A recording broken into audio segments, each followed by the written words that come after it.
Sveti Šimun Stok bio je engleski klerik i jedan od najranijih vođa, generalni poglavar karmeličanskog reda. Njegov nadimak Stok, što na staroengleskom znači panj ili stablo, potječe od predaje da je kao mladi pustinjak živio u šupljini jednog starog hrasta. Živio je povučeno od rane mladosti, a kada su karmeličani stigli iz Svete zemlje u Englesku oko 1240. godine, Šimun im se pridružio. Izabran je za poglavara reda u vrlo teškom razdoblju kada se red suočavao s progonima i pritiscima da se ukine. Uspio je prilagoditi red iz pustinjačkog u prosjački način života, što je karmeličanima omogućilo opstanak i širenje po Europi. Prema tradiciji, 16. srpnja 1251. godine u Cambridgeu, Šimunu se ukazala blažena djevica Marija. U tom ukazanju predala mu je smeđi škapular kao znak svoje zaštite i obećanja. Tko god umre odjeven u ovo odijelo, neće trpjeti vječni oganj.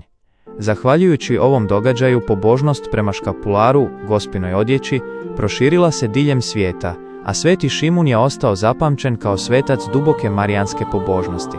Preminuo je u Bordeauxu u Francuskoj, gdje se i danas čuvaju njegove relikvije. Njegov spomendan slavi se 16. svibnja. Molitva Svetom Šimunu Stocku.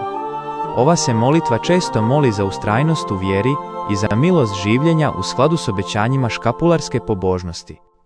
O Sveti Šimune, ponizni slugo i vjerni sine presvete djevice Marije, ti si s velikom ljubavlju i ustrajnošću vodio karmelsku obitelj kroz oluje i poteškoće.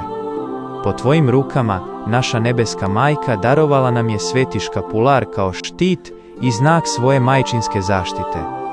Izmoli nam kod Gospodina milost, da uvijek ostanemo vjerni Kristu i njegovoj crkvi. Pomozi nam da s dostojanstvom i čistim srcem nosimo znak škapulara svjedočeći vjeru svojim djelima. Zagovaraj nas u našim slabostima, budi uz nas u trenucima kušnje i izmoli nam milost sretne smrti pod Gospinim okriljem, kako bismo s tobom i svim svetima hvalili Boga u vječnosti. Amen. Izmolimo, Oče naš, zdravo Marijo, slava Otcu,